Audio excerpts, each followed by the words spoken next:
سلام علیکم وطن عزیز. این سلام خانواده باشین.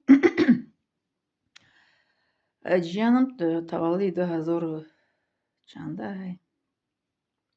2001 باشه.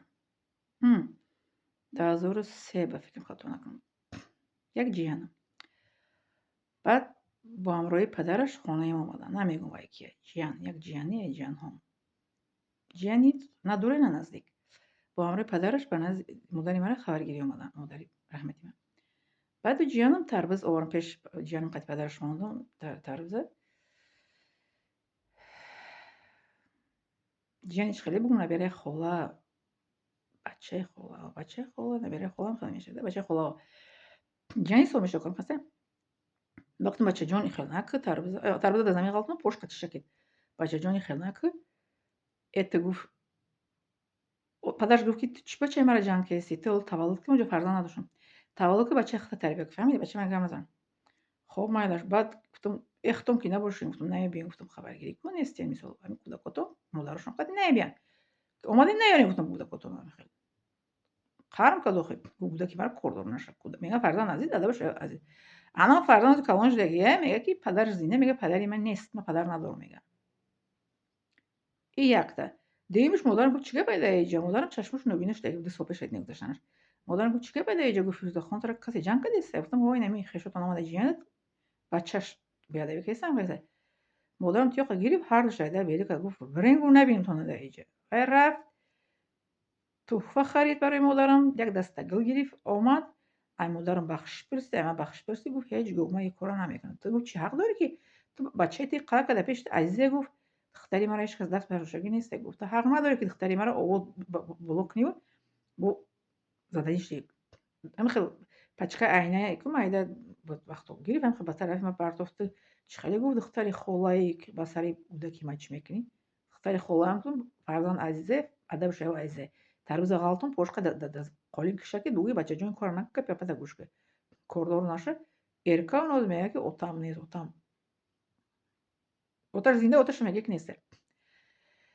من خیلی صبح مادرم وای کرد مادری مر مادری رحمتیم هر دوشون فرزندورم خیلی احترام چه احتیاط میکردن نمیگذاشتن که یک کس با او گپی پس بلند کرد ما در خانه‌مون 9 سال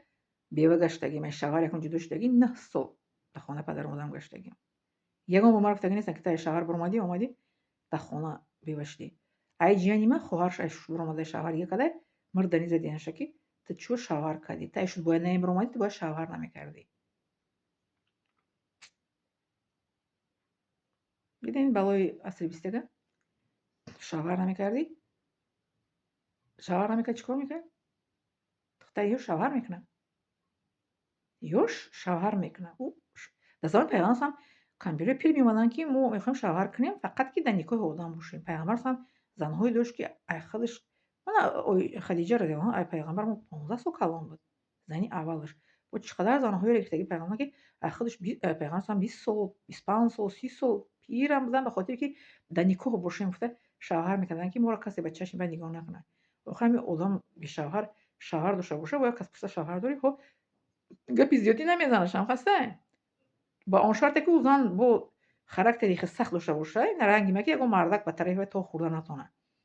میتونه که به شوهر گرده که زنه که چی باشه میسو گپ شده جاش گفته نمیتونه باشه او هر روز میرن جون گیرون بیرون میکنه که شوهر نداره تو اینا به معنی سوس در شهری که ما هستیم یک زنک بیچاره شوهرش برامده 5 میلیون دلار اون هر گپ میگن که شونه میکنه بعد کسی میگره نمیگره کارشون چی است که کسی میگره میگرده بخری برنده بخیر چیکار داری زنه که به شوهر بود گمون بعد میگن تهمت میکنن خیلیش هم هسته برای اون یوش برامده شوهر کرده مرد دنی گفتیش مرد دنی زدی هم زدی که سر از کفوندیا هم قاکی استخوانی سر نزدی اگر اون بولیقه قدیمی زد سرش میزنی که با مشت بلاغت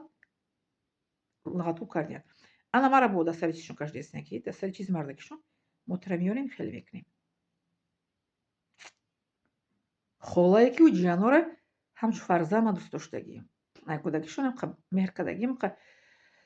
جانومو دوست می‌دارم جانومو همش دوست می‌دارم ما دیر که مادر شدم چقدر جانومو مهر کردگیم جانوم مادر همتی میگفت این گپی مادر همتی موزی اومد اینم جوش اومد شما مادرم گفت که بچه‌م شوهر کودک فرزند بخواد تو چه جونیم جیانم هسته کو جیانم قضیه نمیگه نه جیانم ولی روز میبیا که کارهای بد میکنن که تو بخواد میگه که اوچه جون گپ درسته این آمد روزی که جیانم چو کایسیان رحمت مادر کو بخاطر یک فرزند که جگر دیگره هیچ گاه جیان به جای مادر نمیشه به فرزند نمیشه که طرف مهربانی کنه نه جیانم که جان گفته گپشو میزنم من یگان جیان نامش شکسته نمیگیرم جان گفته گپ میزنم بعدی نوش با جان میگم بچه های دختره جانش میگم لیکن این آماده مرا حکم قتل دادیم تصور میکنید در کامنتری نیستن که شما باید میارم بوری دیگه که شما هم خیلی دیگه که جان حکم قتل داده باشه باید کسی شما یا که اون کسی شما خیلی مثل من هستن که حق بگن که چند بار پستویتون کنن حکم کشتن تیانتون یا که حکم پراندن تیانتون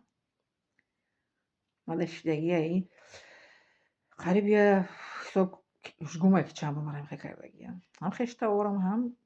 معلمم کردگی هم کورسم هم سیمفونی در مکتب و هم سیمفو بسیار دوست بودیم با هم دیگر هم کورسم در این کشوری هستم ها مرا چند بار رنجوندگی تهدیدم کردگی لیکن در خارج هم کورسم رنجوندگی نیستن در خارج کشور وقتی تحصیل میکردم سودان در وجود من برعکس دستگیری میکرد وقتی که مرا معلم از امتحان میخواست خارج کنه هم کورسم رو معلم قدی گپ زدن مرا به امتحان راه داد برای که معلم مرا گفت که زن بیاوی توجیکو ما زن میگیریم ما گفتم ما توجیکوی زنگیری شهرکنی اومدگی نیستیم وجه خواندنی اومدگی خب میخوای ویدیو رو لایک مونین подписаться کنین поделиться کنین که آدما اصلا بسیار شور شدن بیدار شدن که گپی خولا برای مادریت گپ میزنه میسو اپشته حق است ای خولا باید بخش بسن خولا رو دوست دارن خولا رو قتل دادن نتیان خولا با یگان ما با یگان حیات اینو کاردار نیستم ما با یگان حیاتشو کاردار نیستم لیکن بو میگم که ما اپا اکا خواهرم نمیگذارم که کسی او را رنجونه من خیلی انسان هستم ما به حیات هیچ کس کاردار نیستم به سوی کسی درآمدی کسی کاردار نیستم از کسی ما طمع ندارم از کسی قرضدارم نیستم برعکس ما آدما قرضدارم بله لیکن این کارها رو باید که نکنیم مسلمان ها این کار از روی مسلمانی نیست خولا رو تهدید کردن حقیقت دادن خولا رو ما تو رو تجاوز میکنیم خولا تو تجاوز کردگی نبود با حیاتش پسه من سال 93 تجاوز کرده بودم که تا حالی را همون در معنی سری ما هسته تجاوز جسمی مرا کردگی شما تجاوز روحی کردین مرا روحی کردین با قفو جسمی که به جسمی شما نمیرسین شما انشالله هیچ گاه به تجاوز جسمی نمیرسید که خودتون برده تجاوز میکنید مرا خشم هم خیلی در تهمت کرد خشم گفتم که کودکات نزن مرا برده چیکار عریضه نیست که مرا همین خشم اومده مرا هم خیلی کسی که مرا کشتنیه چه بعد ملیسا اومد адвокат دیگه адвокат گفت که تو 24 ساعت اینجا نبرو که تو رو دیلا میکنن مرا تهمت کرد من گفتم کودکات نزن کودکات خیلی با اوهانی که ده عمومی بر کودک آویزون میدارن که با مو سمیسی تلقتی کودک زد اومد تنها کودک کپ کبود میگم کودک خیلی نکرد خیس مرا ملیسا داد پس دویدم کردنی شید تهمت یک شبانه در خانهش ایستادم بعد برآمدم با اومد مرا گفت که برن همون چیزو ملیسا رو حشر کنن حشر غیرت کنن تجاوز کنن بعد زندگی رو بفهمی دین برو مرا خیلی قدر بعد تجاوزی که من از 3 سال شدم 2016 با من خشید که مرا خیلی تهمت کردن پس کردن خش شما نزدیکم که برن حشرکت کنن ملیسا و زندگی فهمی بولی سیم برو جانم خودشون میخواستن که مرا تجاوز کنن جانم خاله را تجاوز میکردین بعد میکشتین خاله را خداوند نجات ده مرا این خیلی بنده بود خداوند نجات ده نجات دهنده خداوند است دعا خواهین دعا کنین نخواهین چیزی که میخواین گویینه کنین خداوند با من است خداوند مرا دوست میداره خداوند مرا امتحان میکنه و مرا نجات میده انشاءالله лайк подписаться و поделиться فراموش نکنین التماس